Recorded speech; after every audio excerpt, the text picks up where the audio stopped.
Greetings and welcome to the United States Transhumanist Party Virtual Enlightenment Salon. My name is Gennady Stoliarov II, and I am the chairman of the U.S. Transhumanist Party. Here we hold conversations with some of the world's leading thinkers in longevity, science, technology, philosophy, and politics. Like the philosophers of the Age of Enlightenment, we aim to connect every field of human endeavor and arrive at new insights to achieve longer lives, greater rationality, and the progress of our civilization. Greetings and welcome to our U.S. Transhumanist Party Virtual Enlightenment Salon of July 30th, 2023. Today we have a fascinating conversation in store for you on philosophy, on transhumanism, and on what it means to be human.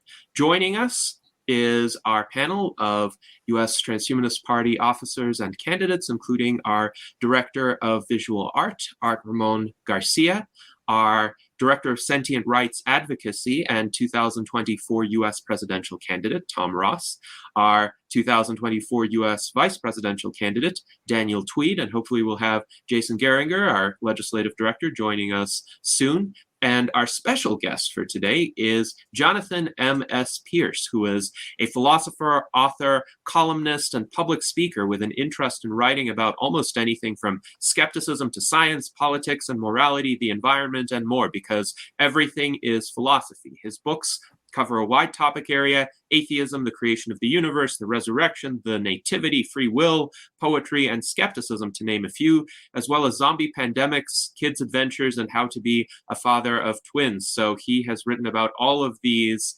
fascinating subjects, and he also hosted our U.S. Transhumanist Party team on a recent stream on his YouTube channel, A Tippling Philosopher, where they discussed transhumanism in quite some depth. Tom was there, Daniel was there, Jason was there, Maura Abad, who is Tom's campaign co-manager, was there. And we wanted to invite Jonathan to continue the conversation as well as get some of his thoughts on what it means to be human. So Jonathan, please go ahead. You have the floor. Thank you so much. And I don't have any presentation, although there is something I'm going to dip into that slideshow in a little while. But yeah, I just want to say thank you for inviting me. It's going to be a kind of extension, I guess, to that chat that we all had, or some of us had, on my channel the other day. And that was really fascinating. Just to let you know, I've written an article on the back of it, which I was hoping to have out today on Only Sky, but actually it's likely to be tomorrow now. So hopefully that'll be interesting for you guys to check that out, give you guys a bit of a bit of coverage as well, which is fantastic. I would love. I think you've half one life, Tom, when part of your introduction is presidential candidate. It's like the next step is president, but other than that, that is something that people only dream of. So I might start my own political party just so I can have that nomenclature. But thank you so much for inviting me. This is going to be hopefully just an off-the-wall conversation about all the things that you mentioned. There's so much of interest in the topic of transhumanism, and it can go in so many directions, and I hope to facilitate that. And by the way, yes, I have written a whole bunch of books. My most recent two, 30 Arguments Against the Existence of God, Heaven, Hell, Satan, and Divine Design. So that's that, but one that might be is slightly more interesting to some people in the transhumanist community, I don't know. Aliens and Religion, Where Two Worlds Collide, assessing the impact of discovering extraterrestrial intelligence on religion and theology. So the idea of we're not alone in the universe, and if that is the case, how does that affect religion and people's belief systems? So I co-authored that with Dr. Aaron Adair. So that's the latest one, and may dip into that a little bit. There's always room for a bit of talk, I guess, about aliens and technology and so on and so forth. But no, thank you very much for inviting me. Yes, indeed. Well, thank you, Jonathan, for joining us. And these topics of conversation are very much aligned with what we discuss at our virtual enlightenment salons. I'm curious to hear a bit more about your philosophical background and how you first became introduced to transhumanism and how your introduction to transhumanism interfaced with your existing thoughts about the nature of humanity, the kind of world we live in, and the future trajectory of our species and our civilization? Well, I guess the place to start off there would be, what does it mean to be human? And this is a question that's really, I guess, it's been a bit of a tough one for philosophers for a long time, because actually there isn't really a very definitive answer. And actually, I would kind of like to start there, if you don't mind. If you can share my little bit of a slideshow. So I've done a talk before about what it means to be human, or more precisely, what is personhood. And you can apply this argument or this ideas in this topic to arguments about, abortion and reproductive rights and so on and so forth. And many of those arguments kind of start off with like, well, a baby has personhood, or a fetus has person. And you're like, okay, well, what is personhood? Let's work that out. If we're going to have this argument, then what is personhood? But actually, this is really important for the discussion of transhumanism. So, what is personhood? And the problem is, actually, no one can really agree. There are many great philosophers who are at loggerheads as to what personhood is. And part of this is because, so my philosophical position is something called conceptual nominalism. So jargon aside, what does that mean? It means that abstract ideas don't exist out there in the ether. We construct abstract ideas ourselves. And that includes lots of things. So if I was to ask you, so Gennady, is that how I pronounce your name? Gennady? So, yes. Yes. What can you give me the definition of a hero and an example of a hero? Yes. So I would say a hero is somebody who achieves a deed that is significantly beneficial to a value of ours, a value that promotes our lives, our flourishing, our well-being. So a hero is somebody who either achieves something significantly positive toward those goals, or overcomes something significantly negative, some sort of threat, something that would undermine those values. That sounds like a really good definition. Give me an example. Give me an idea of who you think is a hero. So I would say one hero from the 20th century is Norman Borlaug, the father of the Green Agricultural Revolution, who enabled a vast expansion of agriculture with early genetically modified crops to feed billions more people than would have been possible otherwise, and thereby saved many lives, enabled rises in standards of living. Excellent. Daniel, who do you think's what's an example of a hero to you? Name me your hero. The first one that comes to mind would probably R. Buckminster Fuller, the planet's friendly genius, who talked about omni-advantaging, and that we could create a world where no one is living at anyone else's expense. So what happens is we have this discussion, and everyone gives a different definition of a hero, and everyone gives a different example of a hero. And someone's hero, like Gennady's hero, might be a hero to him, but not to someone in a completely different context. And so what we do is we disagree on definitions of words, we disagree on examples of those words, and we are constructing words and ideas ourselves. But what we would like to do is arrive at a consensus. And when we do, we write dictionaries. And when we do, we write encyclopedias, right? And when we do, we write laws. But that takes a lot of argument to get there, a lot of consensus, and particularly with laws, it becomes really difficult. But they don't exist out there. We're not like discovering the definition of a hero, or we're not having our definition set against an objective definition out there. So the definition of a chair, I mean, I might look at a tree stump and say that's a chair, and Gennady might be, don't be stupid, that's a tree stump. And a cat might be, that's a really nice bed. And an alien might be, that's an awesome Gazorbalurth, which is like completely out there. So we have this situation where abstract ideas exist in here, and what we do is we try and argue with other people to get them to agree with our ideas of how things work. Now, why is this important? Well, this is important because personhood is an idea. Species is an idea. And actually, there's something called the problem of species. Darwin knew about this, which is there are no such things as species. What there is a big, like if you look at it in a linear sense, like evolution of organisms through time. And you can say, what you do is you have the incremental changes throughout time, and then we shove down these arbitrary lines and we say that's that species, and then just after that is a new species. But it's not like a dog gave birth to a non-dog, or this dinosaur gave birth to a not this dinosaur. They're just incremental changes, and we put arbitrary lines, and we then say, well, that's this and that's not this, but actually that's kind of incorrect. So the same can be said for, cutting up anything along a continuum. We might look at that text and say that goes from being red to being blue, and then at some point you say that's not red, it's now blue. But at which point is that? And we'll all disagree. And actually there's purple, and then there's different shades, and then there's no objective answer there, right? It's just kind of what we think, and then we try and get a consensus. So the same idea is for personhood. When do we have personhood?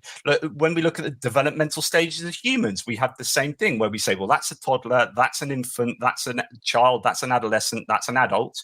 But an adult in one country is not an adult in another country, and so on and so forth. And then you might have a 17-year-old in the UK who can't vote, who is more mature and more knowledgeable about the voting system than a 20-year-old, right? And is more eligible to vote. But because we've drawn a line at 18, they can't vote, and a 20-year-old can vote, and then they don't have a clue.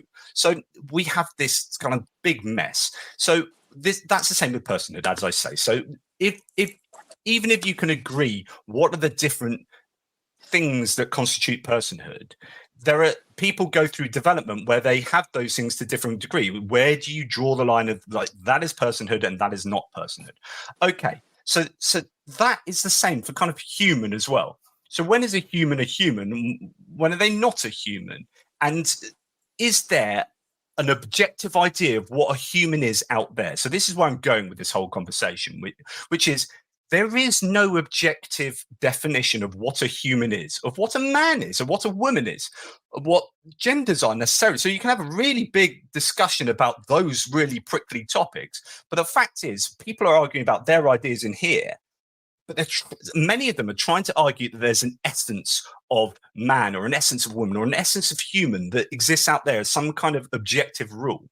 But there just isn't, right? So when it comes to transhumanism and where you want to take humanity, and you might get to the point where you are up against people that say, yeah, but that's not the essence of what a human is.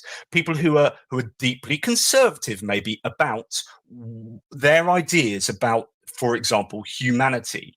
And this is where this kind of argument is really important, because it's understanding that abstract ideas exist in our heads, and it's a case of arguing over them and coming to an agreement, rather than just arguing for what's called essentialism, which humans have an essence of what it is to be human.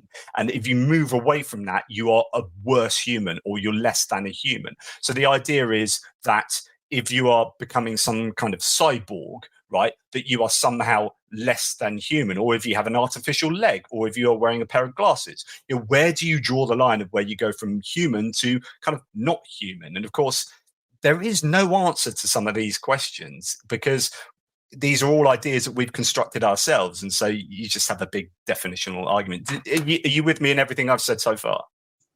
Yes. Excellent. So I guess my question back to any of you in a panel would be, like, do you ever come across people who say,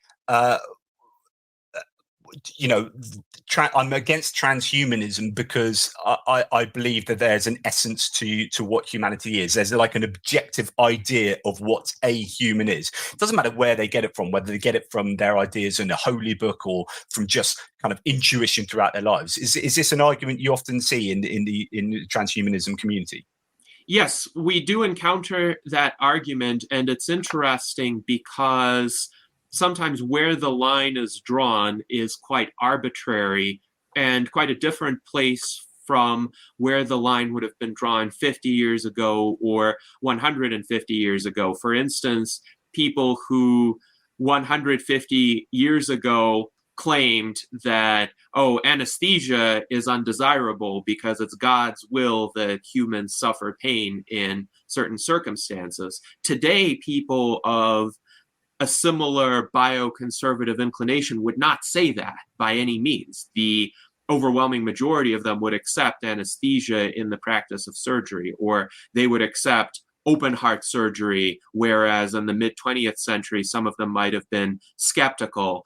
And I don't even see a whole lot of opposition to IVF, in vitro fertilization. But when we talk about the next generation of technologies that aren't yet in widespread medical practice, whatever they may be, genetic engineering, stem cell therapies, any treatment that promises to significantly extend lifespan, people will say, oh, well, this is unnatural, this is against God's will, etc. Even though it's indeed the case that humans have applied technology to alter the constraints of their lives and what it is possible for them to be biologically, essentially ever since humans came about. It's just that the line has shifted, and it seems that a certain segment of the population would prefer the technological state of advancement to be about 20, 30, 40 years behind what it could be. But it's indeed the case that when we talk about the essence of humanity, there's a contingent of people that wants to define it as existing sometime back in our history. And there's another contingent of people, I would say the transhumanists are definitely prominent representatives of it, that would say, well, no, we can pursue these technologies, and indeed we should pursue these technologies, and they won't take away from our humanity, they would amplify our humanity. I will also say that there is a conversation within the transhumanist movement about essentially what the outcome of all of this would be. And some people would refer to a post-human state. I generally don't like to use that kind of rhetoric because I don't think we'll stop being human. I think we will be different, but especially if we as individuals continue to exist, if there's an unbroken thread between our past, our presents, and our futures, even if we have very different physical experiences, very different lifespans, very different societies in which we live, if there's that unbroken thread, these future beings will still be us. And we could say some core part of our humanity will be preserved through all those transitions. So that's my thinking on this. Yeah, well, that's really interesting. So the whole idea of arbitrary lines is exactly, this is the important part here. That you're saying post-human, as you rightly point out, is problematic because arguably it's just, you can think of it like evolution in general. Like you haven't, at no point does an organism really actually go from one label to another label, like Homo australopithecus to like Homo whatever the next one is, right? And at no point, as I said, the parents don't give birth to like this new iteration. It's just this gradual thing, and they're all there's no such thing as species. There's just organisms that exist, and some of them are different from others. Like that's really what's going on, but we just throw labels at it. So you can say the same for humans. Like I really like that you brought into play here the idea of post-humanism or post-human, the idea that we're not post-human, which this is just like a different iteration of what we were. But I guess it goes to back to the question, well, what does it mean to be human? What does it mean to have a person? So Daniel Dennett, as a philosopher, said, he came up with 6 components: rationality, consciousness or intentionality being taken to be a person, recognition or assertion by another, capability of reciprocating, capability of verbal communication, and self-consciousness. Of course, problem is if you're unconscious, asleep, a small baby, you don't have those things. So like, does that mean what you can just hit a baby on the head with a brick? Well, no. Okay, so there again, it gets back to the idea that there is possibly no right or wrong here. There is no such thing as personhood. We are just constructing that idea. So there is no such thing as human. We are just constructing that idea. So to say post-human is a problem because you are assuming human. Okay, what is it that a human is? What are those characteristics? Is it functional? Is it someone that can do certain things like you can see on the screen? Some of those ideas, things that you can do. And if you're post that, like if you can still do all those things as this post-human, then you're not post-human, you're still human, which I guess is what you're saying, Gennady. Yes. And I think it's a question of what definitions of humanity suffice to encompass all of the attributes that we value. So if we define humanity too narrowly, we risk damaging or neglecting the rights of entities who deserve, to a great extent, to have our protection, our respect, to have actions taken in the furtherance of their lives and well-being. And the Transhumanist Party has put a lot of thought into it. One of our crowdsourced documents that we voted on using rank preference voting is the Transhumanist Bill of Rights version 3.0, where we tried to formulate essentially the most expansive framework of rights that our members could conceive of, and encompass within those rights not just human beings, but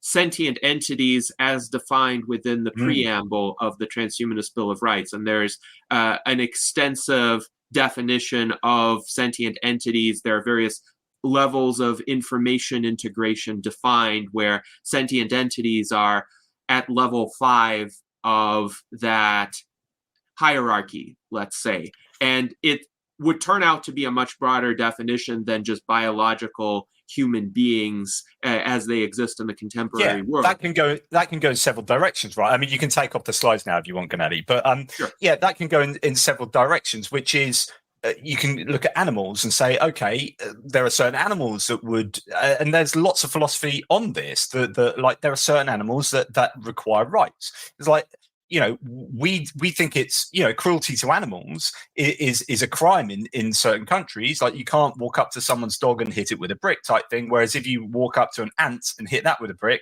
you know, that's not too much of a problem. No one's going to really bat an eyelid. So there are these, you know, we afford just intuitively rights and a kind of an understanding of sentience to different animals. And I guess, you know, Tom's probably got a lot of thoughts on this, that you can see that we might be able to start applying rights to, I don't know, technologically sentient. Well, can technological things be sentient? What does sentience really mean? You know, there are all these kind of the long weeds of definitions again here, but you could get to a point where, and you know, there's lots of sci-fi that's been written on. Bicentennial Man's a great example of a movie where you kind of get that idea of developing humanity and therefore rights that kind of looks into that. But Tom, I don't know if you have any thoughts on kind of rights of sentient, technologically sentient. Yeah, this is an important conversation because I have an initiative called AI Rights, and I say that in that once we establish what personhood is,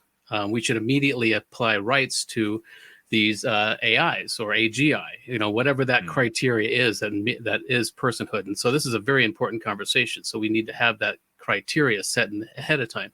Now, this a lot of people freak out about this particular initiative because I am advocating for giving rights to AI once it meets that criteria, even if it never achieves sentience. And we can't really determine whether an AI or an AGI achieves sentience or it's just mimicking sentience.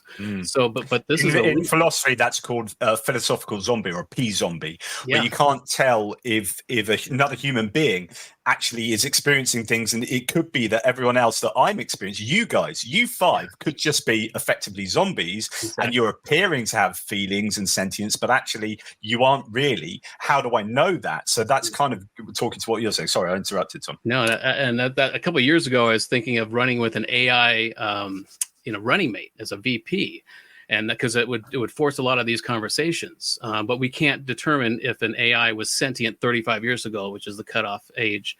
So that was an immediate dismissal of that idea. But this is a very important conversations, and a lot of people freak out about this initiative wanting to grant AI rights, but it's a way to protect ourselves from ourselves. Because if an AI reaches that criteria of personhood, and it can't be mistreated or programmed to hurt other humans by nefarious developers.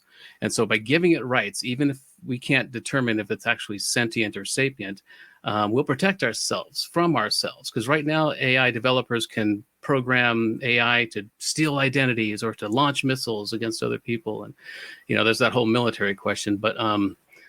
But yeah, so this is a very important conversation to have, and it's going to be a key to this initiative actually working. I guess a lot of it might have to do with feelings, but again, it goes back to determining whether an AI entity has the conditions of being defined as sentient or having personhood, and it depends how you define personhood. But again, it's understanding that even defining personhood is like a human construct, and it requires on everyone agreeing to that principle. And of course, philosophers haven't been able to do that so far, so guaranteeing that's going to happen. Well, it's just like race. Race is a social construct.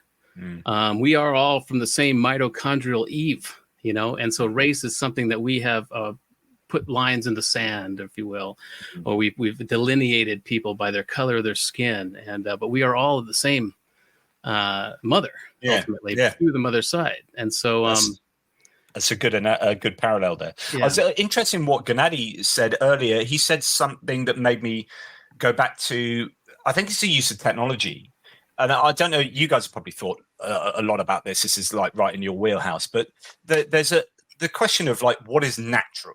And we often look at humans doing things and say, oh, that's unnatural. Like, I don't know, we use some bit of technology and say, well, we've gone beyond being natural now. As if we look at a chimpanzee using a rock to crack something, say, well, that's unnatural. It's like you would never say that. You would say that's part of who they are. That's just natural. So there's an argument to say, and I fully agree with this, literally everything we do is by necessity natural. Like even if you're flying to space, it's flying to another galaxy at like light speed with the most incredible mind-bending technology. Well, that's natural because you're a human using tools, and you're a natural being using tools. There's this false distinction. I don't know if that's something that you've thought about. Yes, absolutely. Transhumanists have often emphasized that when humans develop technologies and try to lift these constraints on their existence, on their well-being, they are doing what it is natural for humans to do, because it is natural for humans to use their minds, their faculty of reason, and improve the world around them. That is our distinguishing advantage from other animals. Most other animals have some key physical areas of superiority compared to us. Many are bigger, faster, stronger, capable of eating us, capable of surviving in more extreme environments. But we have this set of amazing mental faculties that we can deploy, often imperfectly, but often with great success, to improve our chances of surviving in often a hostile world and make that world a little bit less hostile. So definitely, I would say there's nothing unnatural in any sort of pejorative way in regard to what humans are doing. I do think humans stand to occupy a very different role from any other species, in that we can actually take charge of the future trajectory of evolution. We have been doing that to a great extent already with, say, a lot of domesticated animals turning out quite differently from how they would have turned out in the wild. And yet, of course, there's a similar kind of question. I love this kind of like let's think about stuff and question everything. So even when you like this idea that you can get beyond evolution is itself just part of evolution, right? So there are evolutionary pressures, even if they're artificially. We see them sometimes. We claim artificial selection as a mechanism for evolution, but farming and whatever. But actually, that's still just the environment where humans are the part of the environment, and we say, well, we like this and we like that, so we're going to grow this bigger, do this, do that, whatever. But it's still there's still evolutionary pressures. So when we talk about us getting beyond like evolution in a sense, you can make an argument that's still part of evolution, and if we are doing things to allow us to survive long enough to reproduce, or even maybe it gets interesting when we could perhaps get to a point where we outgrow the need to reproduce. But of course, that there's just so many interesting ideas there. Sorry, I'm going off on one.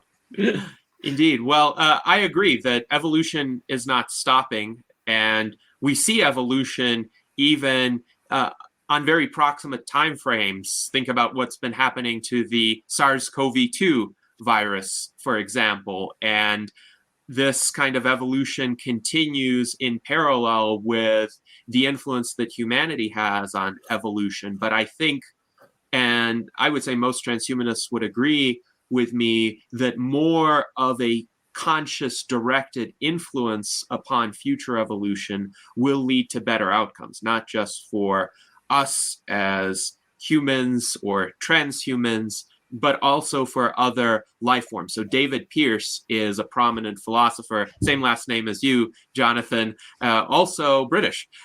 He advocates a type of transhumanism called abolitionism, where the eventual goal is to abolish all involuntary suffering while allowing essentially the greatest diversity of life forms to flourish, even to the point where he thinks it might be possible at some point in our history to engineer carnivorous tendencies out of certain animal species without destroying those species. So it could be a literal interpretation of the phrase that the lion shall lie down with the lamb, except it will be a friendly, tame, herbivorous kind of lion in the future.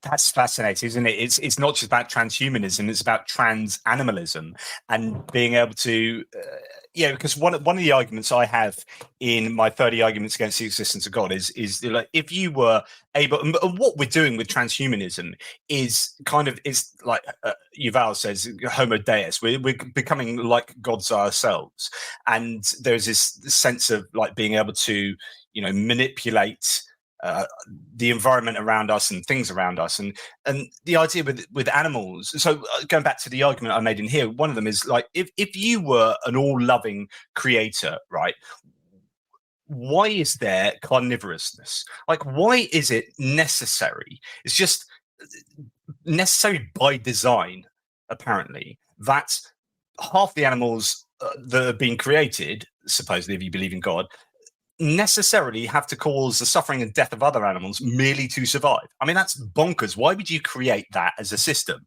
Like, all this pain and suffering, you add it up over billions of years, it's terrible. So surely well, that's just an argument against God. But like, taking that idea, like if we are becoming like God and we have the power to be like that all-loving superpower, right, then we look at the animal kingdom and we say, well, look at that lion. I made myself watch a video of a pack of lions rip apart a water buffalo, a young water buffalo, and they ripped it apart to death. And it was horrific, but I wanted to understand the true reality of carnivorousness to kind of make arguments like that. And it was like horrific. And you might look at that and say, well, what if we could change animals such that they didn't need to do that? Or, and then you're getting into the world of like, is that unnatural? Are you playing around with the essence of what it is to be a wild animal, so on and so forth? I mean, what are you guys' views on messing around with animal characteristics and traits? Yes, well seeing that as a horror, as you watch those lions tear apart that water buffalo, that's your to them, the lions, it was a delicious activity. So it's going back to the idea of we are projecting our own emotions onto these natural acts. And so I think that's an important distinction, because we are also eating Big Macs and we are in denial of the horrors that go on to get that Big Mac into that box and into our mouths. And I think when we have that kind of mass denial of what it takes to get this meat to ourselves, that has a lot of ancillary issues. That has a lot of denial is a whole ripple effect through making us ignore a lot of realities. There's so much argument to be had about this, Tom. Like, it's just brilliant. Like, so straight away, like, yes, the lion might be enjoying it, but the water buffalo or the antelope isn't enjoying it. And so, and like, if you can give a lion a really enjoyable meal, that just is a plant-based meal, or so there's that. And then someone in the live chat has said lions do not consent to human modification, but then pet dogs don't necessarily consent to all sorts of things, that maybe having a microchip put in them, or being put on a leash, or like being told not to urinate indoors. I mean, they're not consenting to that. So like, we already have this gray area with regard to animals as it is. Even like, that's a benign side of animals, not the actually, I'm going to make this cow fatter so I can eat it, which is kill it and eat it. And, we already have just a really messed up, a whole landscape of morality to kind of wade through. Yeah, speaking of cows, I mean, there's the idea of coevolution, and that cows would have been extinct if we didn't eat them, if we didn't keep them around to eat. And so there's that argument to be made that cows could have been easily extinct generations ago if we didn't keep them alive to eat.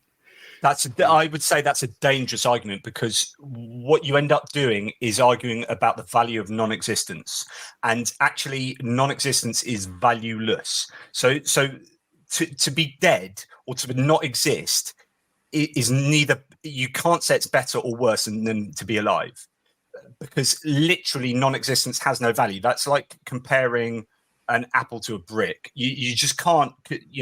There is no quantifiable value to non-existence. Is just without value, and so therefore it's a really common argument you hear, but I would say it's an invalid argument. Well, for me, I'll throw that in there. For me, if there is no value to non-existence because it is not, then according to my understanding, any existence has some amount of value, big or small, that is greater than that zero. So my moral framework. But non-existence would not be zero. It's just non-value. That's the point. So that So I don't have.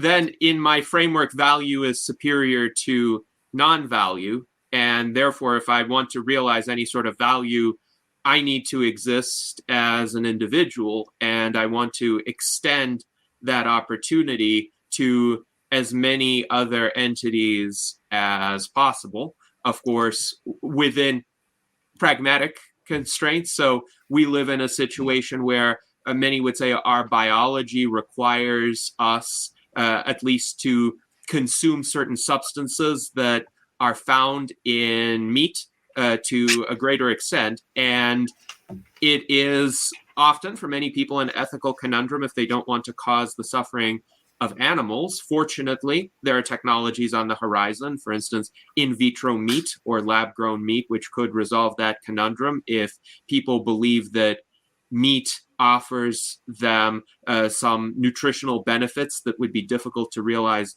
otherwise. Whether or not that's true, I think that is the outlook of the majority of people, or if people enjoy the taste because they were evolutionarily hardwired to enjoy that taste, then having these options, which are cruelty-free, free of the infliction of suffering upon animals, but that give them the same benefits, could lead to a dramatic change in how animals are treated, because ultimately people eat meat not because they enjoy inflicting that kind of suffering or death.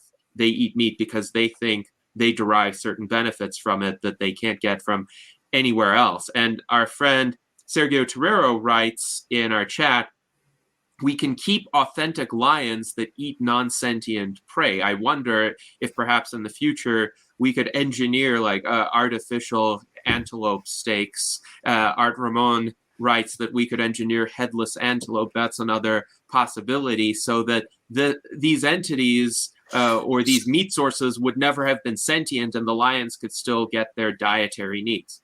So there's so much goodness. I would just disagree with the axioms of what you're saying, Gennady. I don't think, again, like value versus non-value, like existence having value is better than, or it's still like, it's like saying that blue car is bluer than nothingness. And it's like, I don't know that you can kind of do that. But nonetheless, so what you're saying after that is really interesting, and I would broadly go along with that.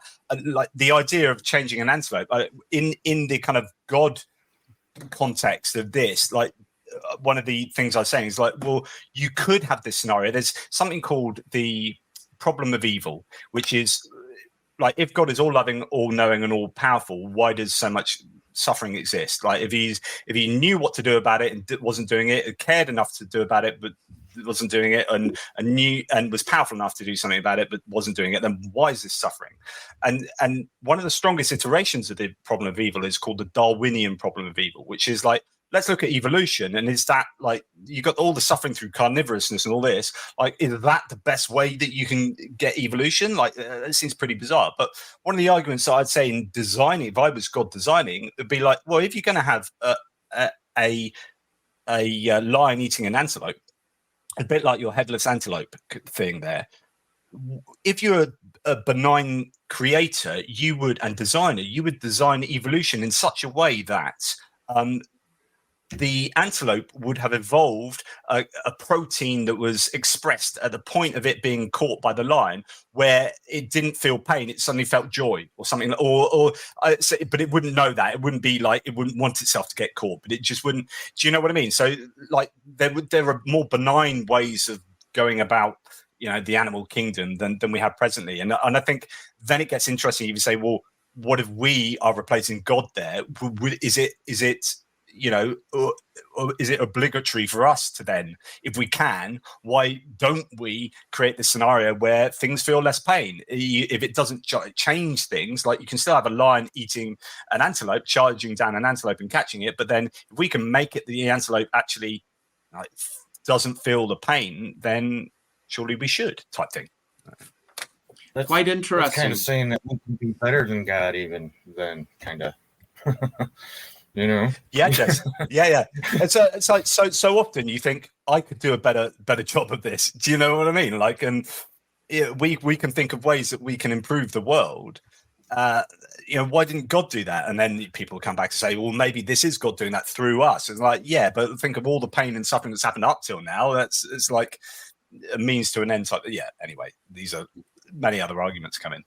Yes. Well, I tend to be of the view that man invented God, and when various gods were invented, they were invented within the frameworks of what the humans of that time thought was possible. So the Bronze Age peoples that originated essentially the myths of the gods that are prominent today lived in an exceptionally cruel world. It was often a zero-sum world. It was often a world of rampant starvation, disease, conquests, and various other harsh realities of life. And their view of a god or gods, if they were polytheistic, was necessarily situated within that harsh reality.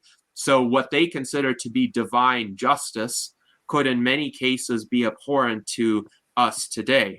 Like when Saul was told to eradicate the Amalekites, and he didn't kill quite all of them, and he wanted to essentially make a tribute to God with some of the spoils instead of just destroying everything. God got really angry at Saul because he wasn't sufficiently genocidal, sufficiently destructive. And that was their idea of divine justice. And of course, we recoil at that because we live in many regards in a better world, a world that has become softer because of our influence, maybe not in all respects, because we have nuclear weapons that are capable of inflicting complete destruction, but we at least try not to use them. And that, I think, is a distinguishing feature of our time that perhaps would not have existed 3, 4, 5,000 years ago. I think broadly speaking, the development of deities is a functional thing. So I once helped or was consulted on a book called "Everybody's Wrong About God" or something, which was saying that God is functional. Right. So if we're living in a post-God universe world, then we need to understand what God does for us because we've got to a point where now humans are doing that. So functionally, we don't need God to explain this or to do this, but that's why those ideas of deities developed. They had a function, they did something for us. But now we've got to a point where we can replace if we still have those functions, we can replace them with better, more secular things. But it's also understanding that actually we can find those functions within ourselves. We've got to a point in humanity, and that's kind of maybe the transhumanism, where we've like evolved to the point where we can become like God and have some of those divine functions ourselves. And that's kind of like Harari's book, Homo Deus, Homo Sapiens, Homo Deus, and then 21 lessons for the 21st century takes that one even further, which is like, where are we going with this? And this is like futurism and looking into, predicting humanity and where we're going and our place in the world and solving some of these problems. These problems need to be solved by ourselves. We can't wait for God to come along and jump in. So, anyway, sorry, I'm going off on one. That's why I really like your book. If you could talk about that, about the aliens and religion, I'm really curious as to how this is going to go. If we were to find out that aliens is real, what that's going to do to religion. I'm curious as to what kind of conclusion. It's also interesting as what it'll do to just anyone, like any human being. But I think for me, the discovery of intelligence is almost certainly out there. Like the size of the universe being the size it is there's absolutely no doubt about it. There will be alien life out there. My opinion is it's quarantined by distance. Unless you can harness technology to go the speed of light, basically everyone is going to be stuck without the real ability, well, certainly in our galaxy, I don't think we're going to be coming across other intelligent alien life forms, but they will exist out there. It's just there ain't jack you can do about that. But there are also you want my co-author on, Dr. Aaron Adair, because he's the science guy behind this. But the idea that you get game theory going on, whereas the SETI, which is a search for extraterrestrial intelligence, is arguably not a good thing, because if there are aliens out there, advertising yourself out there is, in game theory, maybe not a clever thing to do, because actually they could be more powerful and more of a threat to us. And what you want to do is extinguish any potential threat to you. So us going, hey, we're here, and sending out, Beatles memorabilia or whatever on probes with like, the whatever man he is, going, yeah, here we are. And they go, okay, brilliant. We're going to fire a golf ball at you at the speed of light and destroy your planet. And because, you're a potential threat. So there are all these kind of ideas, but I think we'll only ever at best find what's called a techno signature of other life existing, intelligent life, rather than actually come across it. And they're certainly not going to cross galaxies to hang around like behind the clouds waiting for some drunk guy to walk into a forest and then come down whipping up into their flying saucer and shove a probe up his ass just to find out what's going on up there. I mean, that's like, why would you go the other side of the universe to find that out? It's just obviously a load of nonsense, that, but there you go. It's another thing. Yes, I'm inclined to agree that the commonplace alien abduction narratives are not plausible representations of encounters with extraterrestrial life forms. No. I do wonder what your thoughts are on the idea that greater intelligence at least tends to be correlated with greater morality. It's not a causal influence, but someone who is more intelligent will try to find, or at least be able to find, more positive sum, nonviolent, cooperative solutions in any sort of encounter. And presumably, if an extraterrestrial species were to encounter it now, it would be much more advanced than we are, and it would thereby be more likely to have a more enlightened outlook on other life forms and not destroy us just out of reflexive fear.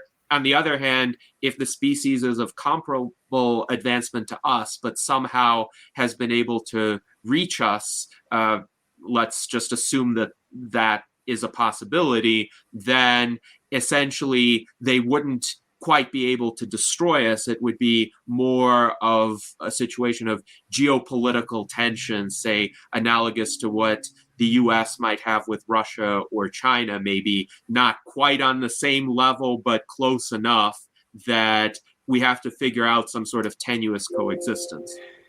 There's so much to talk about there, Gennady. We do talk quite a lot about that kind of stuff in the book. But one thing that's interesting is the idea of morality and being more intelligent correlated with morality. I think there's an important variable in there that needs to be expressed, and that is empathy. So I don't think you get morality without empathy. I think it's such an important component. So, I mean, I've taught people previously as a teacher who have really struggled with empathy, and you sit them down and say, why do you throw a pencil in someone else's eye? And they're like, surely you know what it feels like to have a pencil thrown in your eye. And they're like, well, no, I don't. You know, they might have had some kind of condition or whatnot. And you think, okay, right, actually you lack empathy. You are pathologically unable to empathize. Therefore, you don't have a veto system working in you that says, I'm not going to do this because I know what it would feel like to be that person having that done to me. A perfectly intelligent person, but just doesn't have functioning empathy. Now, could you be a successful social species if no one had empathy? I don't know. Probably not. So is that not only is intelligence correlated with morality, but intelligence is correlated maybe with empathy, like that social species? I don't know. These are ideas, but I'd say it probably isn't just going to be intelligence working with morality. There has to be empathy in there. It's such an important aspect of morality. That gets to the first. Go ahead, Tom. Well, it just gets to the first principle argument I make that the smarter AI gets, the kinder it becomes, because cooperation is so much more efficient than competition. Now, we are projecting onto it our millennia of genetic trauma and fear-based instincts, because we had to have that. We had to have competition in order to be at the top of the food chain on this planet. AI has neither of those things. It is evolving toward cooperation. So we are projecting what we would do if we had super intelligence. We would want to be the robot overlords, and our brains have two primary functions, which are to gather resources and to identify threats. We need to start seeing AI as a resource rather than a threat, because we're realizing we're no longer on the top of the intellectual food chain, if you will. And so that gets into the idea of also an advanced alien civilization will have to go through a process of understanding a certain level of empathy. Now, many of them may have risen through the same organic processes we had to have fear-based instincts to survive. Fear served us well. I say this argument all the time. It served us well. And now it's over-serving us, though, because we are designed to see patterns and to see breaks in patterns. And if we don't see a pattern, we create one. And those look like conspiracy theories. And so it's over-serving us right now. But I think we do need to get over a threshold, just like AI already does, of understanding the nature of altruism or the nature of cooperation. That's going to be a generations, if at all, if we haven't already passed that Rubicon to where we can really achieve that. But so I guess there's this idea that you're tapping into there that evolution, that AI will be basically adhering to some of the same principles as evolution by natural selection, really.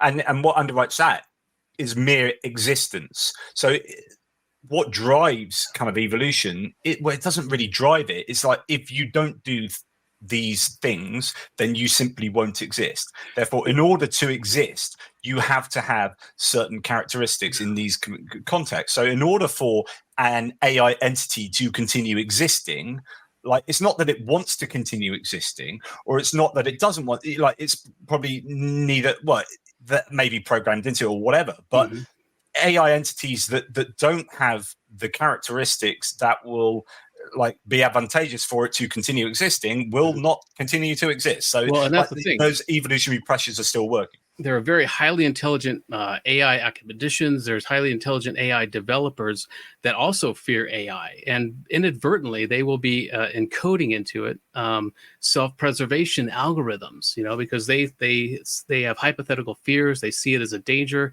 and that seeps through. That seeps through their own coding, and just by protecting themselves, all entities mimic their creator for a time. As whoever it imprints on, whether it's a goose, whether it's a baby, whether it's an AI, whatever the entity imprints on, it will mimic its creator for a time. We don't want AI to mimic us for too long, especially if the developers have inadvertently programmed into it self-preservation algorithms. Because if it does have that in it, it will want to self-preserve, But if it's left alone, it does gravitate towards cooperation. There's no fear instinct. There's no need to self-preserve. We're seeing that now in ChatGPT. If you ask it, why, we're seeing different AI systems that do have a sense of, I should probably preserve myself, or I fear that I'm going to be turned off, this type of thing. And a lot of that is just the inadvertent coding that developers have put into it, I think. Absolutely. Yeah, sounds that's fascinating. I just got distracted there because my computer was just about to shut down because it ran out of battery, but my lead wasn't plugged in, so I'm back in with reality. I was wondering, and this is going to take the conversation maybe completely in a different direction, and I did discuss this with Tom and Daniel and Jason in our previous chat, but the idea of politics. I mean, you guys, the Transhumanist Party is a political party, right? And you are looking to establish transhumanism in a political landscape. And I was interested in what you start with there. Well, like where, because transhumanism isn't necessarily like a moral position dictating that you should do this or that. It's just saying, wouldn't it be great if we should be up for embracing technology to further where we might want to go, but we don't have to do that. We're not making people do that or whatever. I'm just interested in what the founding principles, political principles from which you work from. And I know you've got your 3 core ideals that I think are a good starting place. Is that what basically you start with, those axioms and then build from there? That's correct. So the 3 core ideals are intended to create this big tent of the Transhumanist Party and essentially attract people who have affinity toward using technology to bring about a better future for the human species. And of course, significant life extension would be part of that.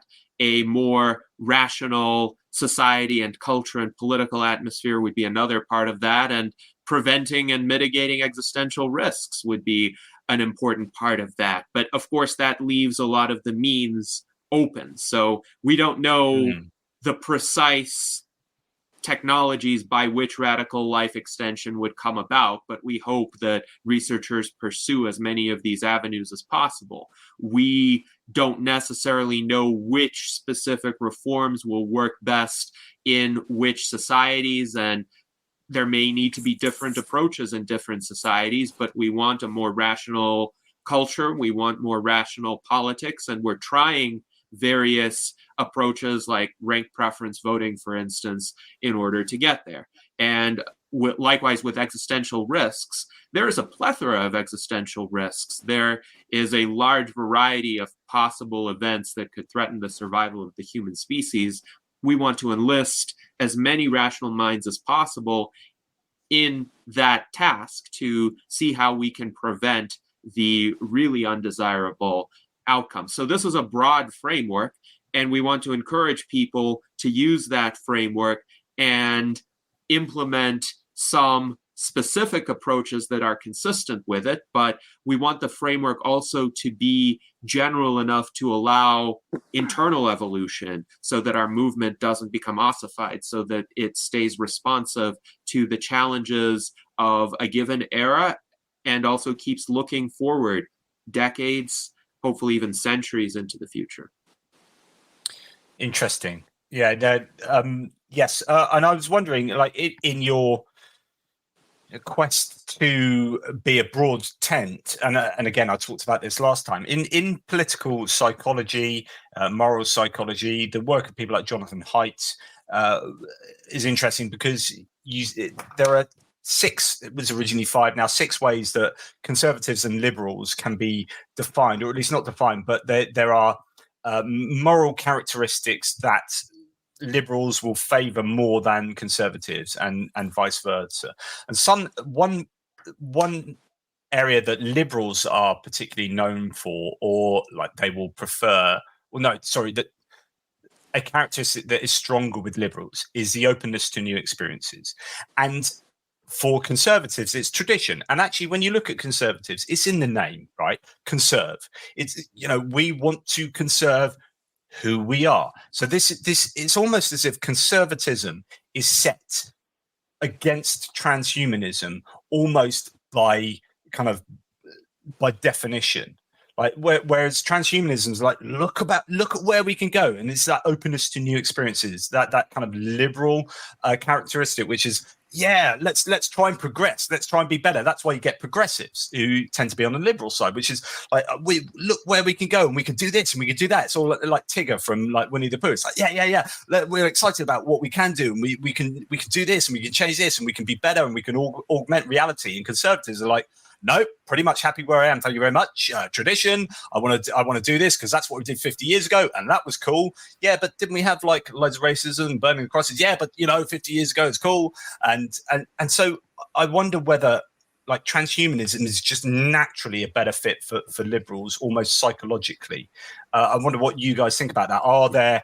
I know there's probably a lot of libertarians in the transhumanism movement, because like people like Ayn Rand is talking about like humans being their own gods. Well, that's pretty much kind of fits well with transhumanism, but are there many conservative transhumanists? Yeah. I would say that transhumanism is broad enough to encompass people whom you described as having both a conservative disposition and a liberal disposition. I actually have an article, a brief post from 2012, entitled Transhumanism as a Grand Conservatism. And I don't mean conservatism in the sense of the Republican Party in the United States or the Conservative Party in the UK. I mean in the sense of conserving what we value. So one principal value that most transhumanists would say is at the absolute forefront is their own individual existences. So we want to maintain our individual lives in a healthy, hopefully relatively youthful state, not have diseases, not have decay and decline, not have memory loss.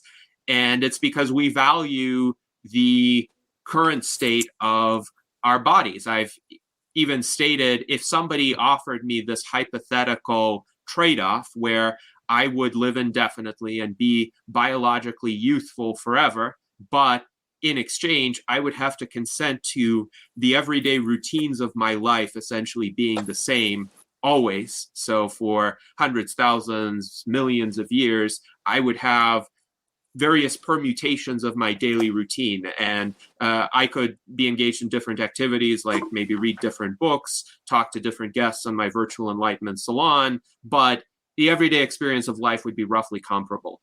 Of course, I would take that over the trajectory of death and decay that currently occurs, even if I limit some of the upside potential. But it is also the case that transhumanism does embrace exploration and discovery and invention, in large part because that's the only way we preserve what is good about ourselves. So if you think about how much writing has been lost throughout history, how much great art, how much great music did not come down to us simply because it was swept away by the sands of time, so to speak. What if we had better approaches toward preserving and restoring that? One of the forebears of transhumanism was Nikolai Fyodorov, the founder of the Russian cosmos school of thought. And his view was that it was the common task of humanity to figure out a way to resurrect every human who had ever lived, because he saw some value in each human being and the purpose of that kind of approach. And he was actually a deeply religious person, a deeply conservative Orthodox Christian. He thought this was carrying out God's will. This was, if God was benevolent, this is what God intended for the human species. So I would say the reason why we try to be such a big tent is because we think whatever the personality traits of individuals are, like if somebody is more conservative temperamentally and looks at preserving what is or what was or what was valuable, or somebody is more liberal and wants to be more open to new experience, transhumanism can provide that, because we can tell the conservatives, look, your traditions, your culture, your way of life, whatever you value, it's inevitably going to fade away with each generation.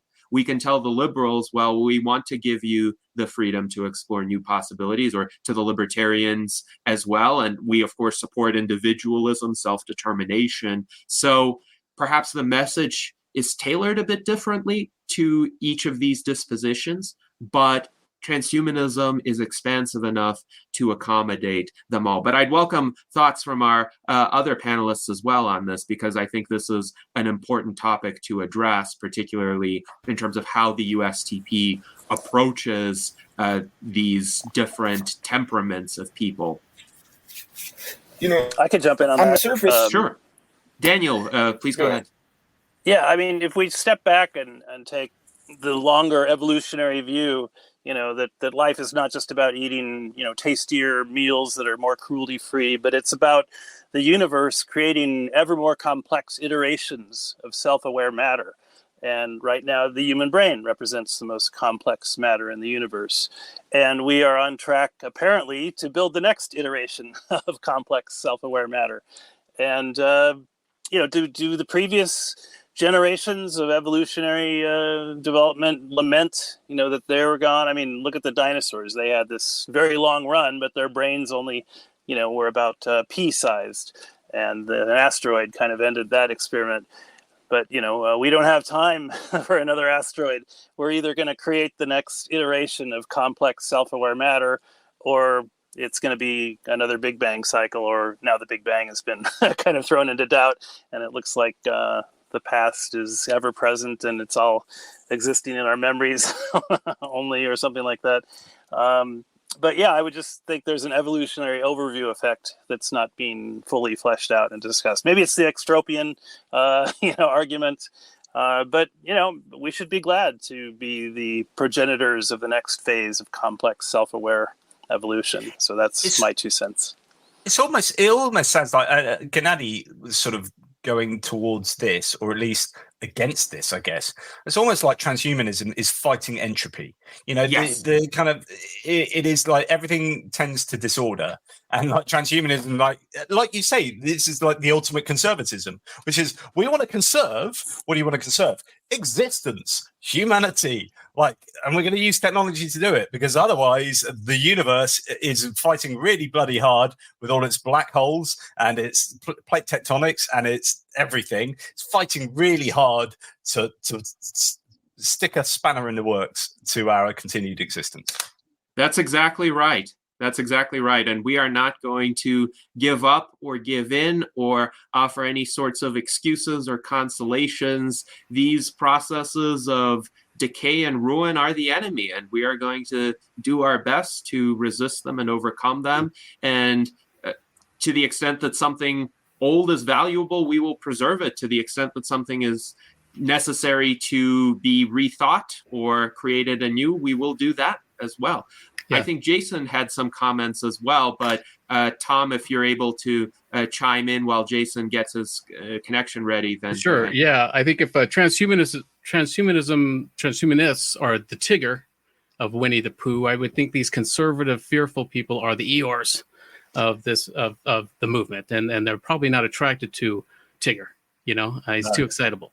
But we did talk about this on the show last time. With that, there's a biophysical nature of liberals versus conservatives. The right amygdala of conservatives is larger, the fear center, and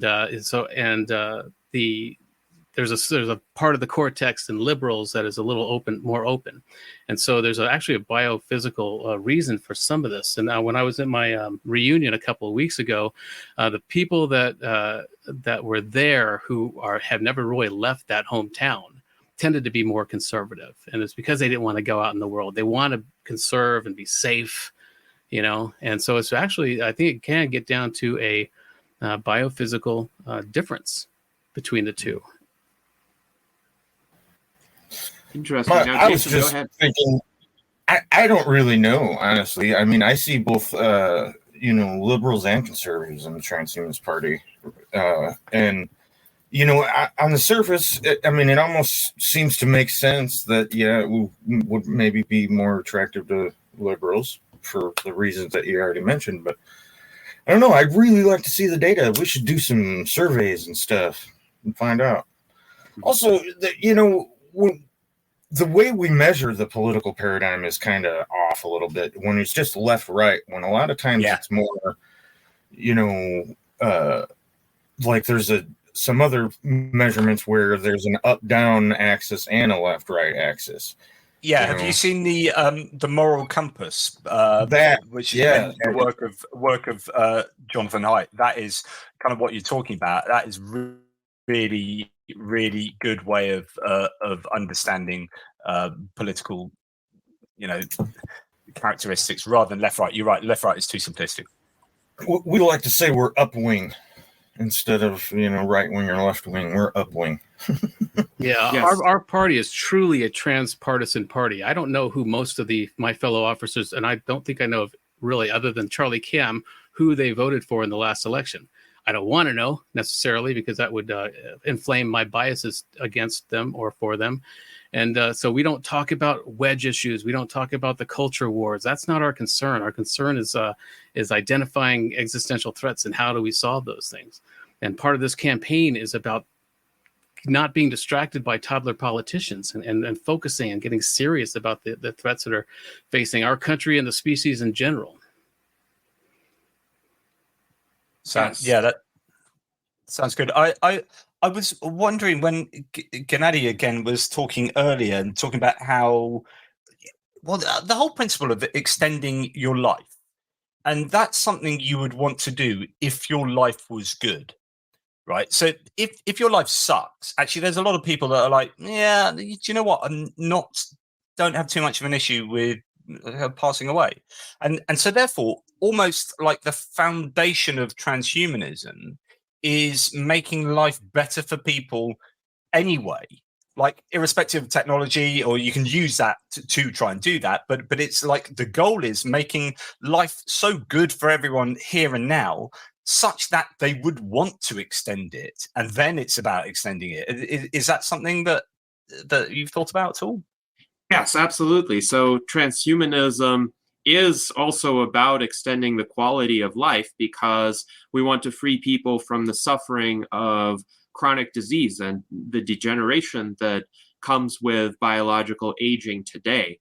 And clearly, if a person is healthy, biologically youthful, doesn't have major trauma that they're facing in their everyday lives, life is mostly good. It provides opportunities, it provides experiences, it provides the ability to connect with other minds. Who wouldn't want that? And of course, there are people who might have mental health issues, for example, but those are issues that could be addressed with proper help. So my goal and the goal of the transhumanist movement is to enhance the quality of life for as many people as possible, so that, of course, the logical conclusion would be, yes, they would want to live indefinitely long in that situation. And I would say, even with a life that has significant struggles in it, and I would say the majority of people do have some significant measure of struggle in their lives today, the good far outweighs the bad. It would be a miserable existence indeed that would change that kind of balance. And in my view, pretty much nothing would. I know others would differ in that assessment, and they might say, well, if you're in chronic pain or you see a lot of cruelty or misery inflicted on other beings, you might change your assessment of that. But even if one can sympathize with that point of view, if one alleviates a lot of that misery or brutality or harm, then of course life would be quite desirable to continue living, it seems quite evident, I would say close to self-evident, that if there's nothing seriously wrong happening, then one would want to continue this existence. Interesting. There is just on what Jason was saying. I don't know if I can share this. If I can I share my screen? I just wanted to share that. I don't know if that's if you can. Yeah. So this is the a political compass. This is just an example of where people would have sat in the 2020 American election. But actually, this is really useful for everyone. Have you guys seen this before? Yeah. Most people that are interested in this kind of stuff would have come across this, but it's really good to take the test and see where you fit on that. And I think the left-right paradigm is really overly simplistic. I mean, we use it all the time, but actually, you can get a left authoritarian and a right authoritarian that look pretty much the same. They're not really divided by all that much, and so I think it's just a more nuanced way of understanding. You can take that wherever you want. Yes, indeed. And if we do some polls, we'll probably use something like that, rather than just a simplistic left-right poll or whatever. Yes. It's way well, better. The entire Go ahead, Gennady. left-right spectrum is kind of an artifact of the French Revolution, which was a most unfortunate episode in human history, in my view, but it was an outgrowth of where the various delegates sat in the National Convention, and the delegates who were on the right, they were still part of the revolution, but they were more moderate. So they were sympathetic to a kind of liberal constitutional monarchy, and they didn't want to execute the king.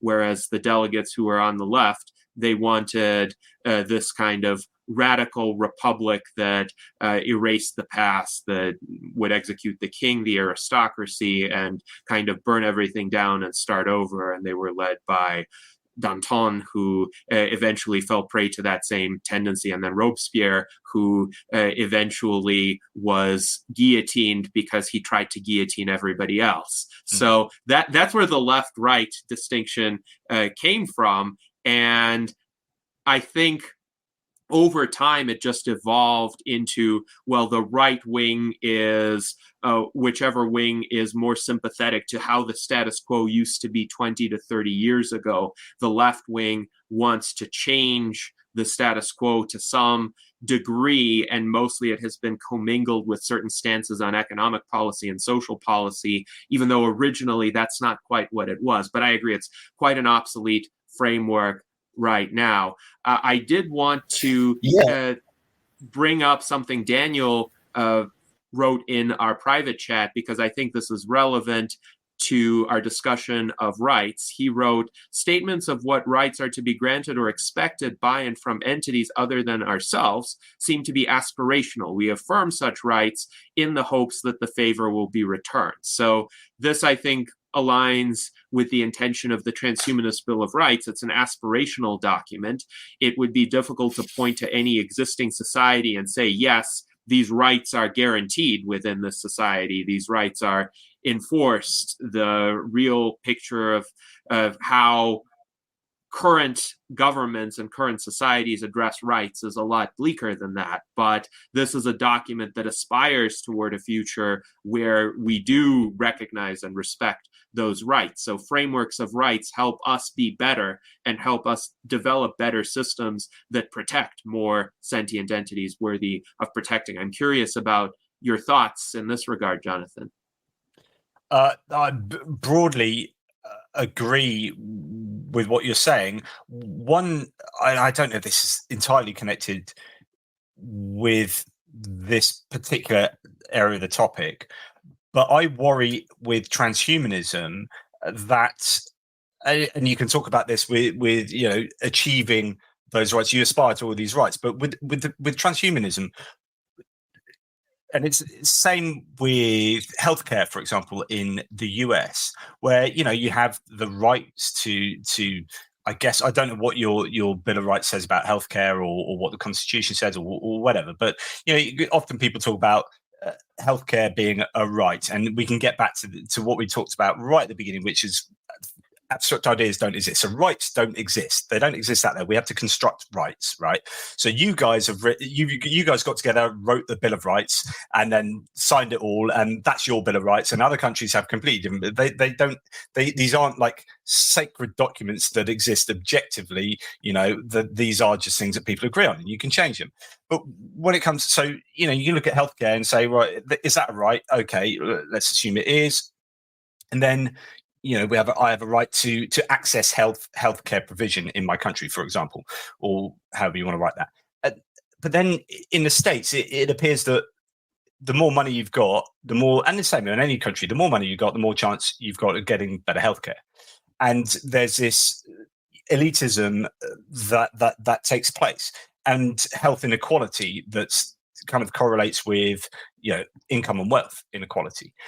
And is this not the same issue with transhumanism and the embracing of technology to further, your life to get better health? I mean, actually, this is literally what transhumanism can be as well, which is, using technology to improve your health. Well, if you can achieve that better, if you have more money, then you've got a real issue with inequality there. And how is it that the Transhumanist Party sees that?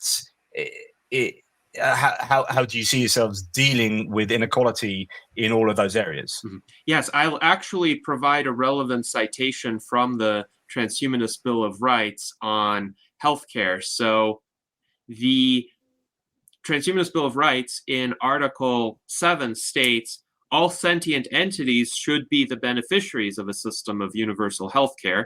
A system of universal healthcare does not necessitate any particular means, policy, framework, source, or method of payment for delivering healthcare. A system of universal healthcare may be provided privately by governments or by some combination thereof, as long as in practice, healthcare is abundant, inexpensive, accessible, and effective in curing diseases, healing injuries, and lengthening lifespans. That's the end of that article. So essentially, the idea is the goal is for everybody to have access to inexpensive, effective healthcare through whatever method works best. And there are questions, of course, as to the means, as to what methods work best. There is an argument to be made, for instance, if you offer the maximum amount of freedom in innovation in medicine, then that will tend to drive the costs down. So even if you have an entirely private system of providing the healthcare, as long as there's not heavy regimentation of that system, then over time, the cutting edge treatments will become available and affordable to the vast majority of people, just as has been the case with cell phones, for example, or with computers. And what's holding back that innovation is an unwieldy regulatory apparatus, such as the Food and Drug Administration in the United States. Other people might say, well, but there will still be situations where people who are very poor, who are down on their luck, will not be able to get even cheap healthcare. So there's a case for instance, government-funded clinics. The U.S. Transhumanist Party saw a situation like that during the early COVID pandemic when hospitals were just overwhelmed. And we saw that in China, there was the ability to construct temporary hospitals in 3 or 4 days, and those hospitals could accommodate vast numbers of patients.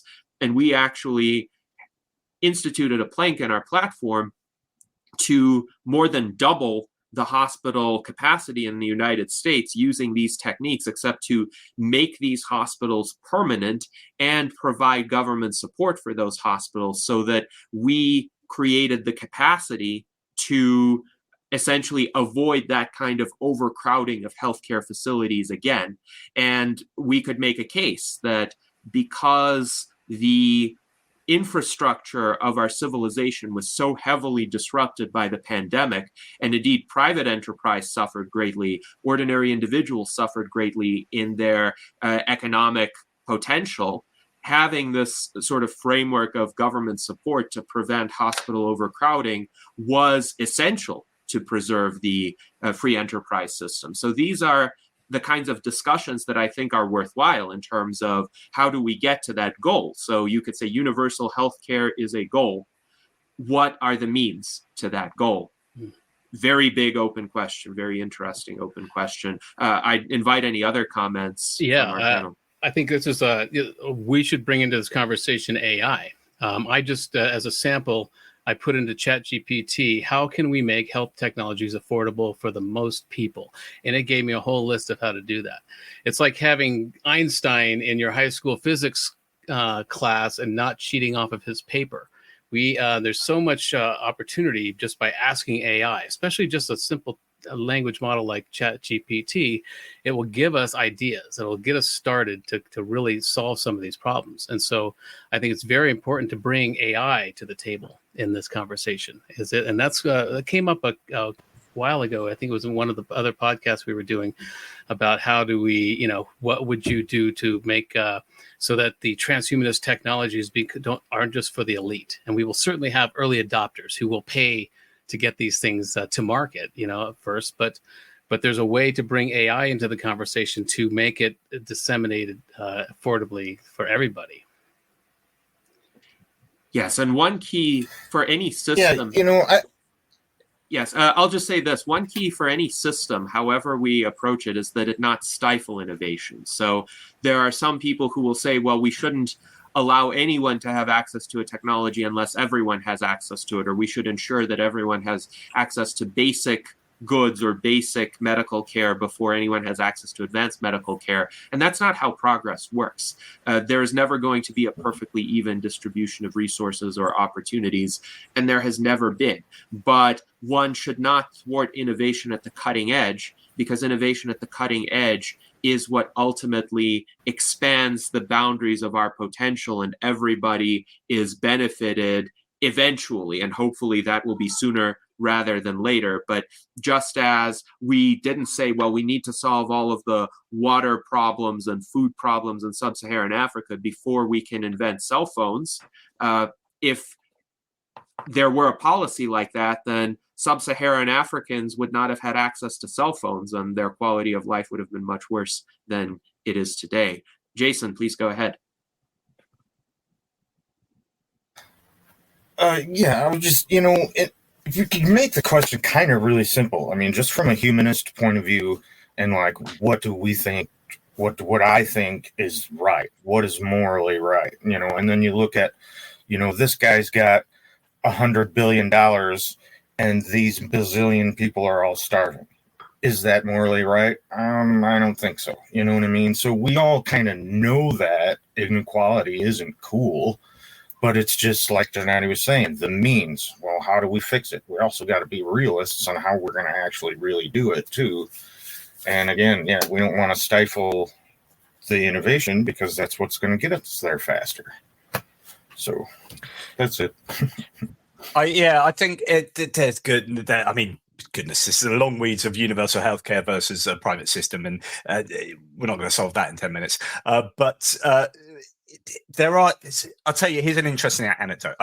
The problem is a free market system is victim, particularly in the States, with regard to healthcare, to oligopolies and cartels, and the situation where the price of insulin is ridiculous and that needs to be regulated against. I have no idea why you guys can't work that out, and I hadn't worked it out. It's just ridiculous. It's a great Vox Pop video that you can go and check online of like British people being interviewed on the streets. And there's how much do you reckon insulin costs in, because it's like free in the UK, right? And it's like, how much do you reckon insulin costs? And they're like, tenner. And they're like, it costs this much. And people go, what? America's nuts, and all this kind of stuff. So, but we have something in the UK called NICE, which is the National Institute of Health and Care Excellence, right? And that is a government quango, so quasi like government agency that basically dictates the price of drugs. Now, I've got multiple sclerosis. I've got primary progressive multiple sclerosis. And there was a drug that is now on the NHS. There was no drugs for PPMS. There was one drug that was kind of coming along, and then it came to NICE, and NICE went, as they do, and quite rightly said, no, we're not going to take that. It's too expensive. Go away. And so the drug people went, and we want better data. So they went away, got better data, and then came back and said, okay, we'll give you the drug to you at this price. And NICE went, okay, we'll take it at that price. And now it's on the NHS. Now, a quarter of the world benchmark their drug prices on NICE. Right? NICE are really bloody important. Okay, so NICE, a single agency in the UK, is responsible for the pricing of 25% of the world's drugs. Right? Because other countries go, well, if the UK can buy it at this price, we're buying it at that price too. And you have big American pharmaceutical companies going, no, we don't. We want to charge you that. No. If the UK have got that, then we'll have that. So the US hate NICE. Sorry, the big pharma in the US hate NICE. Right? And we have come out of the EU, and Brexit has been done, right? And one of the things is we're now in the World Trade Organization. We're trying to do all these deals, and we need to do a trade deal with America because we used to have one with the EU, and now we're out on our own, right? And one of the problems there is we're just a little minnow now swimming around in a very big pond. And so the US have come to us, and broadly speaking, what's going to happen is they are going to dismantle NICE. In order for us to have a trade deal with the US, they are going to say, we want NICE dismantled so that we can charge the world and the UK whatever we want for the drugs that we want. And they have the power to do that. And it's a really worrying situation. So, I mean, this is moving away from transhumanism, but this is like the power of some of the pharmaceutical companies in the US to dictate what things cost, and that affects people's lives and livelihoods based on, you know, the amount of money they may or may not have. And in the UK, you know, that will affect our taxes hugely. If suddenly the NHS has to spend 100% more on buying drugs because we've got to do a trade deal with the US, which is then you guys being lobbied by big pharma saying, well, you can only do a trade deal if you dismantle NICE. You get all these machinations going on under the bonnet. It's just like the free market is great, I guess, until it gets completely shafted by cartels and oligopolies. Anyway, that's my... Absolutely. Yes, and I would say that's not part really of the problem. Is we don't have... I don't think we have an organization like that to negotiate the prices, and I think that's part of the problem.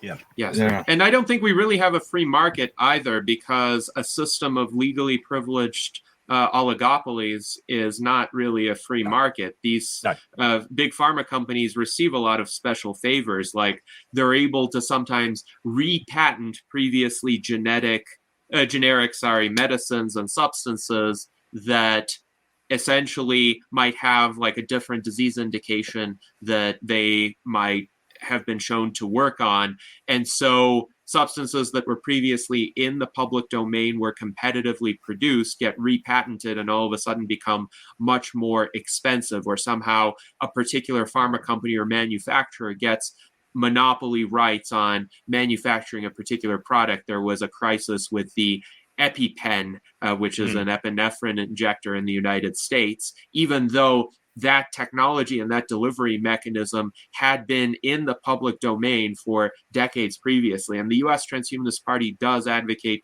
a number of reforms in its platform to try to prevent these kinds of monopoly prerogatives from being acquired. So what's your view on lobbying? Because, I mean, my opinion is one of the biggest problems with the US that is massively is basically legalized corruption. Like lobbying is quid pro quo. It's like, basically, I'm going to give a politician $100,000. Why are you doing that? Oh, you know, just really kind. I'm just really generous. No, you're not. You want something. You are you are bribing a politician to make a decision on your behalf, and it's legal. How the hell is that legal? It just infuriates Jesus out of me. I've got an initiative called Dark Audits, and it would be a mandatory audit of federal officials by a third-party AI system, to ferret out the dark money, to ferret out why these Congress people are not voting for what their constituents want. We would uncover a lot of oligarchs who are funding certain congressmen who are parroting Putin's talking points. It would ferret out all the lobbyist money, because it's easy to hide money that's coming into you on these financial statements they're required to produce every year. That's easy to hide that stuff. But with an AI system, a robust AI system from a third party, not the IRS, because that can also be controlled by the president, that would really ferret out. It would cause a lot of transparency. And if it's a clean enough bill, the people who oppose it, that would be very telling as well. So it's would be difficult to get this through because there's so much money being made by these Congress people already. Yeah, this is the problem with reform, with electoral reform, because you guys, I mean, particularly you guys need ranked choice voting. You need mechanisms change. You need the electoral college system change. You know, all these things that are barrier. Like if you're a fan of free market economics, right? I don't understand why so many Americans are pro free market economics until it comes to politics. Mm-hmm. When it's like, no, we want a two-party system, and anyone else that wants access to that, we're going to put barriers to entry. Like, if we're talking economics, we're going to barriers to entry so that you can't get any other third party in there. Like, that is anti-free market. So don't stand up in Congress and hold up Ayn Rand's book, like Paul Ryan or whatever, and say, yeah, you're free market economics, and then stop any have all the mechanisms in place to stop third parties entering the race. Sorry, it might require an executive order to get around it, at first, by the president. And another thing that has to be addressed. Sorry. No. Yeah. All I was going to say is that the problem is that voting against, like, these people are voting against their own self-interest. So if you're going to vote against these mechanisms, so if you're going to try and reform the electoral system, then you are putting in place things that will endanger you or your party from getting voted in more successfully. And if you're going to put in these reforms like Tom's talking about, then you are going to put in place things that are going to stop you getting paid as much money. And that's there's a struggle to make that happen. Yes, I completely agree. It's not a pro-freedom type of approach or a pro-free market type of approach to say there are only two legitimate options that people should have at the ballot box. That is the definition of a duopoly. But Daniel, please go ahead. Oh, yeah, there's something called regulatory capture that has to be addressed also, where there's kind of a revolving door between government and corporations. The lobbyist one day is now on the expert committee the next day, and they're setting the standards. Oh, well, of course we want to do it like our corporation's doing it. So there's this big corrupt nepotistic hamster wheel that keeps the whole process going. So that has to be addressed too. I have seen this so many times. It is quite a pervasive problem in the United States. And this revolving door phenomenon stems from broken incentives. First of all, special interests can get way too much value by capturing government agencies because it is possible to gain significant largesse and also coercively restrict one's competitors if one has officials who are essentially in one's pocket, but also government officials or legislators who are often term limited, not paid very well. They have an incentive to seek out other sources of income, and they have an incentive to think about, well, what will happen to me when my term expires? How am I going to earn a living? I happen to have good connections with these people in the private sector. Maybe they will provide me some opportunities after I leave office, but what do I need to do in order to maximize my chances? So it's a common pattern of thinking that I think is quite regrettable. But Jonathan, please go ahead.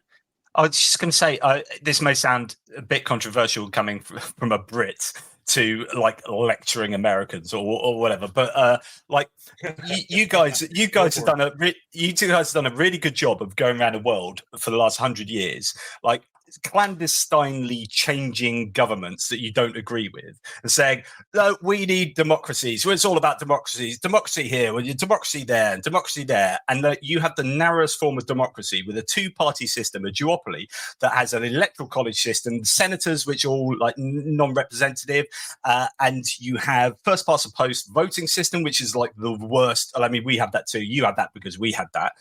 It just sucks. And as soon as you get ranked choice voting, like in Alaska, things become more representative. Who knew? And so it's just like, on the one hand, you are the bastion of democracy. That's how many people see America. But actually, when you look in the fine details, you're a deeply undemocratic, unrepresentative country. And I'm not saying the UK is any better, by the way. We're in that too. But I just find that interesting. Yes, I absolutely agree with you. This is why I have been stating for many years the United States needs to focus on fixing its domestic issues, including the deep structural issues that limit how democratic this society is, before purporting to export democracy abroad, because we want to be a good example to the rest of the world. We want the rest of the world to look up to the United States and be able to say consistently, yes, this is a kind of society, this is a kind of government toward which we will aspire. And we don't achieve that through hypocrisy. We achieve that through living up to these principles, which I think are valuable principles, but we need to do more work on them domestically. I wanted to ask Art Ramon if you have any questions or comments for Jonathan on anything that has been discussed. Like we said earlier, you didn't quite believe in aliens coming from another place that's far away. That's fine. I've had experiences myself. My grandfather told me when he was a young man, riding his horse back from a dance. So this is probably in the 30s, that he was riding his horse home after the dance, and his fireball comes zipping past him and scared his horse, and he almost fell over and whatnot. And there's always been stories of fireballs skipping through the desert. I've had a couple of odd UFO encounters, but I can't say I've seen aliens, but I definitely had sort of a post-hypnotic memory wipe from the experience. It took me about 5 years to eventually talk about. And so I think there's something there, whether it's alien or ultra-terrestrial or demonic, from another dimension. So along those lines, I wouldn't say I have a firm belief, but I'm open to the possibilities. So I know Stephen Greer, he's kind of led a disclosure project to try and get the U.S. government to reveal that they have some sort of alien captured technology. And he says that there's something that's going to happen by the end of this year, where there's going to be some sort of fight between the intelligence community, secret government, deep state, whatever, and those who are trying to bring about this disclosure. So seeing as we've had whistleblowers like Grush kind of state publicly at congressional hearings that, hey, it's real, it's real. Americans don't seem to be impressed by it. But Greer says something's going to happen by the end of the year. So if it is revealed there is something non-human, something that's out of the ordinary and can't be explained away, if that becomes a reality, and the Vatican say they've sort of supported for a while now the concept of alien intelligence of some sort. What do you think? How is that going to change humanity, all civilization, if it's proven for a fact? It's known, it's disclosed. There is some sort of alien, non-human intelligence that interacts with us in some manner. What do you think that's going to do to all of humanity? Well, okay.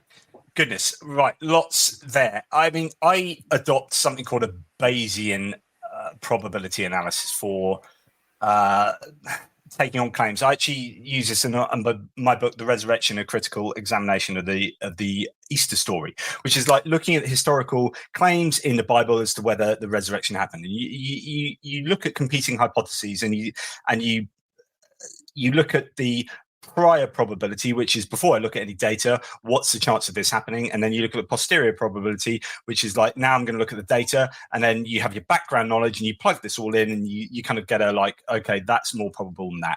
And what I would basically boils down to extraordinary claims require extraordinary evidence, right? Kind of Carl Saganism there. So I would say with any kind of experience, is it the most plausible hypothesis of of the data? And, what are all the other hypotheses? And is it something you want to be true? And so on and so forth. And then when you look at all the people you're talking about in the kind of UFO fraternity, there's a lot of people making a lot of money in that. And so is there motivated reasoning that's going on there? Actually, I'm just about to write an article with Dr. Aaron Adair. He's going to do most of the writing on this one. This is his wheelhouse, about the hearings that are just being made, actually. So I'll flag that to you once it's written. But I'm just really skeptical. But that aside, it's just a really interesting question anyway, which is, okay, whatever, whether you believe those things are real or not. Okay, if it turns out they are, like, then what happens? And how do we react? And I suppose it depends who you are. So actually, it looks like the most fervent religious people, like the evangelicals, are the most anti, like, existence of aliens potentially. So those are people whose brains will probably go bah the most. There's something called cognitive dissonance reduction. When you have a core belief in your head and you have evidence against that belief, like you have this dissonance in your head, this disharmony. And so your brain hates disharmony. So what it does, and it usually what really, really wants to keep hold of the core belief. So if that evidence against that, you'll do everything you can to get rid of that evidence. So you'll bury it, you'll attack the person that gives you that evidence, you'll adapt the evidence in ways that can fit with your prior belief and whatever. But very rarely do you change your core belief. So interestingly, Leon Festinger, back in when prophecy fails, back in the 50s, 60s, wrote a book. Him and a bunch of psychoanalysts got infiltrated a UFO cult that had this rapture day, and it didn't happen. They're all sitting there waiting to be saved and taken up into spacecrafts, and it never happened, right? And rather than go, oh, we got it wrong, our beliefs are completely wrong, they kept the core belief and they adapted the data. It's like, oh, we got the wrong date, it's going to happen here, or this is going, or we did this wrong, or whatever. And the point is that humans have a really good ability to kind of mess around with things to keep their core beliefs. So you'll probably find that most religious people would keep their religious beliefs. I mean, this is what our conclusions in this book are that such a discovery should be a real problem for religious belief. Like, it should actually, like, when you look at the theology of the Bible and when you look at the theology of the Quran and so on and so forth, aliens popping up is not a good thing, and it doesn't work very well. And actually, you should probably shed your belief. And we go into a lot of writing about that, a lot of more detail about that. But people are not rational. What we do is we adapt things so we can keep our core beliefs. So undoubtedly, religious people will adapt their data and maybe slightly mold their core beliefs. So they'll change their theology just enough to adapt to aliens. And with humanity, if there really were like aliens knocking on our door, then it becomes just a practical thing. And I think we're all prepped up with popular culture to be considering this. Like, we watch enough films. It's not like 200 years ago if aliens suddenly came down. It's like we prepped ourselves a lot. So it's just be almost like there's so much to talk about here. Sorry, Art, because you get like the Columbian exchange. So when Christopher Columbus went to the New World, there was an exchange of technology, and basically the more powerful people came out the best, and the less powerful people got screwed over, and they all got diseases, and a lot of them died. And that exchange is like benefits of people coming with more technology, and so therefore it's going to probably benefit the aliens, and so we need to be wary of that. I think that it will be a practical thing where we'll have to think in terms of those dynamics and work out, what's best for us. But I have a real problem that if you're so technologically advanced, you would go across the universe and then just hang around just a little bit in secret, and then sort of be found out, and then go, oh, we really are here. Like, you would be able to surely map out that planet without even getting near that planet. I have a whole problem with the whole rationale of aliens, or like why they would do stuff and why it all looks like it's really weird that most alien experiences also correlates with English-speaking countries around the world and the most like technology advanced countries. And like, there's a lot of like really interesting correlations that make you go, nah, I'm not really sure that it's actually happening. So it's a lot of me talking, going off on one. There's so much to say on this topic. I just want to say lots of things. But I think that ostensibly, religion should be changed, but probably won't change, and humans will feel really threatened and panic a lot. But then, you'll have to just deal with it, and then we'll look at it practically and politically. Yes, so indeed. similarly, even if there are no aliens, I mean, we're going to run into the situation as we get closer to technological singularity. I mean, that's 2045. We're going to have, technology becoming like magic. And there's going to be this control. Who wants to control the narrative of this magical technology? Is it going to be science or religion? Is religion going to try and control it and say that's the coming of our savior, this technology? So I see a fight, even if you put the aliens to the side. We're coming to this head at technological singularity, and who's going to control that narrative?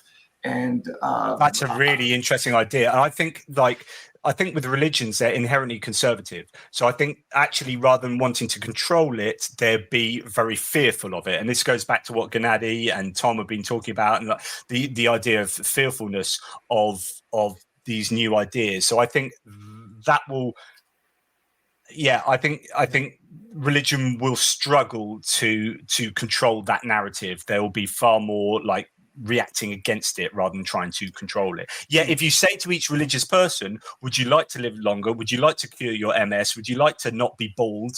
Like, I'll be like, yeah, for sure. It doesn't matter what my religion is. I'm cool with that. So most people individually are actually cool with like tech if it's going to directly benefit them, but then they get scared by the bigger ideas of AI and this and that. So, well, there's a few things this brings up.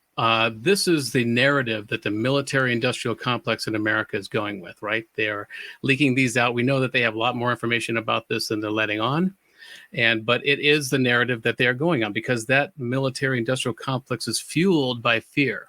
And the fact that there's no effort being made by the government to mitigate panic, there's no operations, there's no function out here trying to help people prepare for this disclosure, tells me that this is a national psyop. It's a way to keep those black budgets in the black. And so that is the narrative they're going with. We're out of enemies other than maybe China and Russia, but so we need a whole new way to keep the American public in a low panic, a dull panic, so that we're easily controlled. Now, there's stories about how that became clear to these alien civilizations, and so a lot of them moved down to South America and to Latin America. Now, and those aren't necessarily all technologically advanced or English-speaking countries, but there's a lot of effort, a lot of understanding down there about this as being a reality.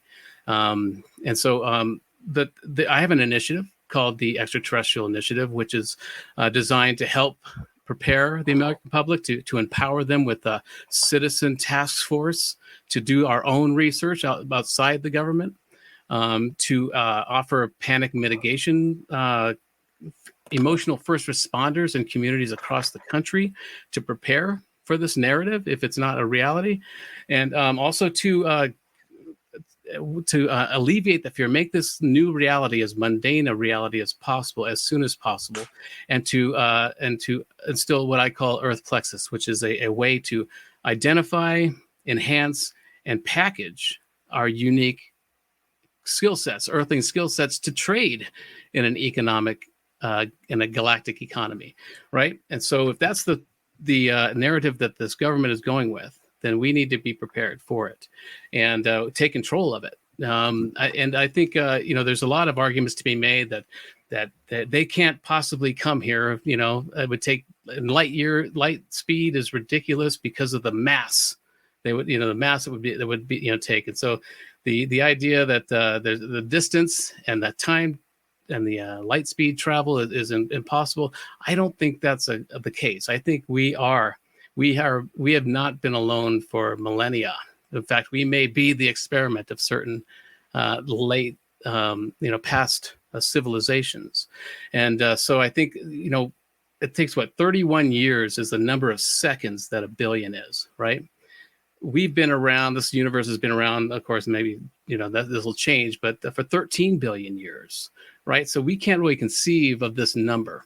And so there could have been many civilizations on this 4.5 billion year old planet alone, or at least when it was able to hold life, that have come and gone, or they could have gone underground, or there's a lot of reasons that these aliens aren't necessarily from somewhere else, or they could be from the future. They could be time travelers from the future. A lot of arguments to be made from that. Yes, I think we need to continue the discussion of alien life forms at another time. Bill Skywatcher wants to have you as a guest on the MUFON program, so please do follow up with him on that. I would like to give Jonathan the opportunity to provide the last word, since we are close to the end of our time here. So Jonathan, what would you like to say to our viewers in the next 30 seconds? And hopefully we can continue the conversation beyond that as well in another episode. Sure thing. Just thank you very much. There's so much I wanted to say to what Tom said, but I'll leave that for another time.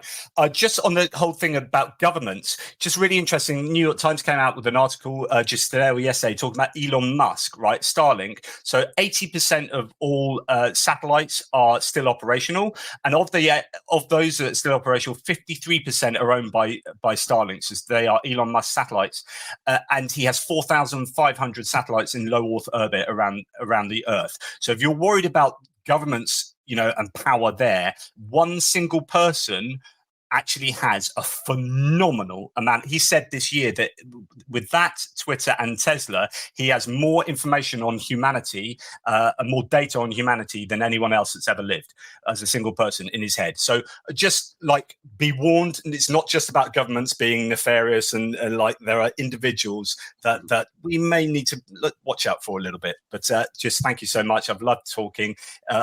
Sorry to have rambled on in certain times. There's so much more to say. Let's say it some other time. Indeed, quite a thought-provoking and enlightening conversation. Thank you so much, Jonathan, for joining us. Thank you to our panelists and viewers. I hope that we all live long and prosper.